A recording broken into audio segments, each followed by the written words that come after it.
Welcome to this episode of Running Back by Committee here on Fantasy Focus, brought to you by the original Hooters. I'm Derek Tate alongside Ryan Levy and Matt Bucs as we break down the backfield of the Tampa Bay Buccaneers heading into the 2020 NFL season. So, boys, Peyton Barber is no longer in town. Bucky, I know you're smiling. Is it because you need a haircut? I said the word. No, yes, it's that, but it's you got Bucs cop in the building. The copper is back again.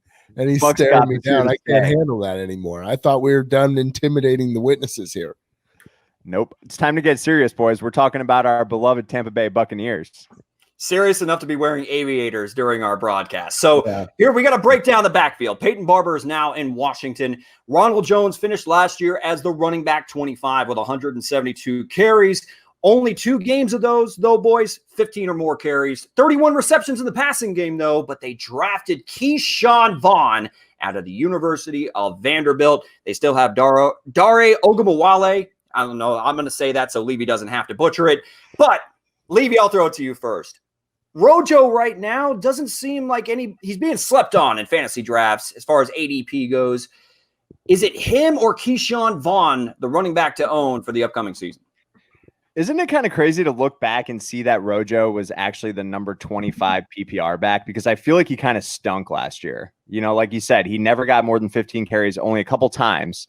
But it was surprising to see that he actually caught 31 balls. And I feel like I've given Rojo a really hard time this offseason just for no damn reason. You know, I've referenced a jugs machine several times.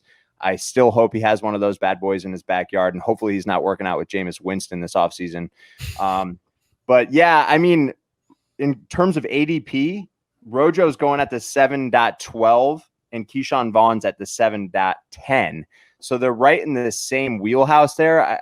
I still think they're both kind of average as pass catchers. I know Ke'shawn Vaughn was a little bit better his senior year, but I think they're probably going about the right spot. I think both of these guys can have value this year for the Tampa Bay Buccaneers.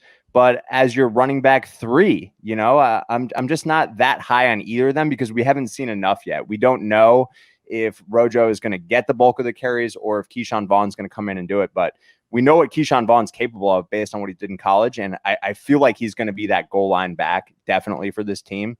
But I think the upside's kind of higher with Rojo. Am I crazy for thinking that? I don't know. I think this is the truest coin flip situation that I see in any backfield, to be quite honest, because while Ronald Jones, finished RB25, did he look great doing it? I think you answered that question. No. You also have the fact that, you know, he hasn't done enough to warrant just he's going to get the number 1 opportunity here. So I think Ke'shawn Vaughn will step in, will have a role. Obviously, it was almost a clean split between Peyton Barber and Ronald Jones last year. I think Jones finished with 22 more carries or maybe 18, something like that. So it was almost an even split. I think Ke'shawn Vaughn can actually beat out Ronald Jones. I think Ke'shawn Vaughn is just a fierce runner. And I think where they're going late in the 7th, even for, you know, if that you're picking your RB3 or RB4. Right. So you're taking a coin flip situation on that. I think there's a little bit more safer plays out there, but that doesn't discount the fact that I'm very high on both players. It's just the situation isn't right. Well, Rojo was exponentially more efficient with his touches, but doesn't it concern you that and no disrespect to Peyton Barber, who I thought has fought his way to a roster spot, who has fought his way to a significant role over the last 2 years. But Ronald Jones was by far the more efficient, explosive back when given opportunities. But Rojo consistently couldn't keep Peyton Barber off the football field. I mean, Barber saw 154 carries, guys, at only 3 yards a clip. I mean, and I think Ke'shawn Vaughn is a better player than Peyton Barber. I think he brings more to the table, both as a pure runner and in the passing game, which Rojo was. Levy, I know you said that you're, telling him to get on the jugs machine and 31 receptions and so on and so forth. You know, he was better and more productive than I expected, but there's still, I think that his role, he was serviceable as a pass catcher. I think Vaughn probably brings a little bit more to the passing game than Rojo does. So I still think Rojo is the guy that should be drafted first, but I have no problem with taking a flyer on Vaughn in around the 8th, 9th round. But Rojo's going to get first crack at it, in my opinion. Well, look at it this way. In a Brady-led offense, doesn't someone have to emerge as at least a 50 pass catcher? Like, I don't know that I see that with Rojo or Ke'shawn Vaughn. I mean, I'm not saying it's going to be Ogunbowale or whatever the hell his name is. I was going to butcher that, but don't be so rude to Dare like that. Yeah. Don't speak ill of Dare. I still kind of think I'd rather take Ke'shawn Vaughn. I mean, he's definitely your more prototypical run between the tackles type of player. He's a big, strong guy and he's a finisher, but I don't think most people realize in the last 2 years in college, he actually had 8 touchdowns of 60 yards or more. So he's actually got some big playability to him. Yep. So I think that's an exciting trait for him as well, because I believe he was number 1 in all of college football in terms of 60+ yard touchdown runs over the last 2 years. So I know he's not the fastest guy out there, but he's got the ability to break a play. So for me, if they're being drafted in the same spot, that's who I'm going to go with. Look at Emmitt Smith. You don't need the speed to be a great running back. It's a vision and a quickness and a cutting game. I mean, that's what it is. Do you guys think it's interesting, though? I mean, in terms of where he was drafted in the 2nd round when we took Antoine Winfield, Dobbins and Akers were there.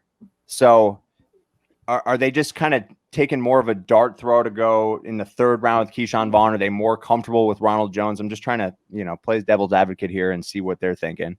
Well, I think that they're committed to letting Rojo lead the backfield to start the season. And I think that part of what got Rojo off the field was his inconsistency in pass protection.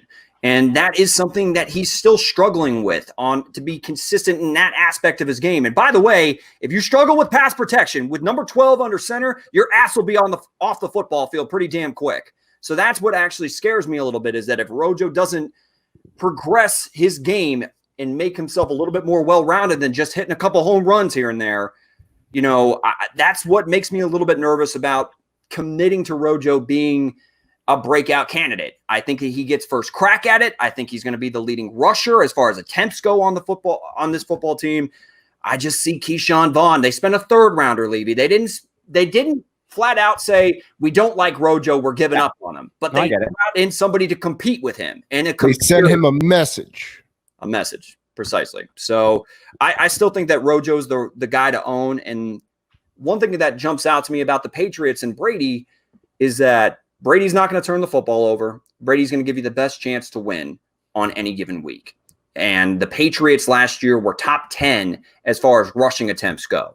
So if the Bucs are playing with a lead a little bit more often, or Brady's trying to play Brady ball and small ball and, grind out the clock and eat up time of possession, that's going to garner more carries, you would think, for this offense moving forward. Yep. And I love the pick of Tristan Wirfs. I don't want to overlook that. I think that the offensive line gets instantly better with his addition, because he was arguably the best tackle in this draft. So I think that they're both fairly priced, to be honest with you. Yeah. I'd be willing to take Rojo in the 6th round. Do you think there's a realistic possibility that we'll see some 3 tight end sets this season with the Buccaneers, being that they didn't get rid of Cam Brate or OJ Howard after getting Gronk? Oh, hell yeah. We'll see some 13 personnel, little heavy set. Absolutely. I love it.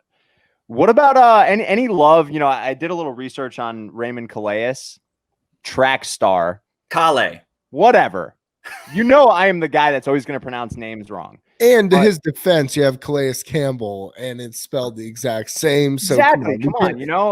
I wasn't going to Google pronunciation before this, but I wish he was a better pass catcher, because that's the type of guy we need to catch passes out of the backfield. He's so damn fast. I mean, I think he just makes his team as a kick returner. Maybe Arians finds a way to get him the ball, but that's an exciting little piece there to go in the 7th round. Yeah, but you can breed a pass catching back. These things can evolve over time, right? So it's not like you have to have these inherent physical abilities that were purely refined at this stage. You don't need that. You can kind of build him into that role, especially with his quickness. I'm sure the guy loves operating in space. It shouldn't be an issue.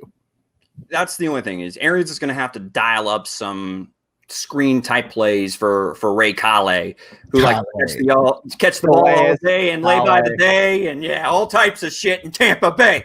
Anyway, but no, Kale is a nice player in space. I just don't see him. If you're telling me that you think he could be the James White of this team, I think that's a bit of a stretch. No, sure. I'm not.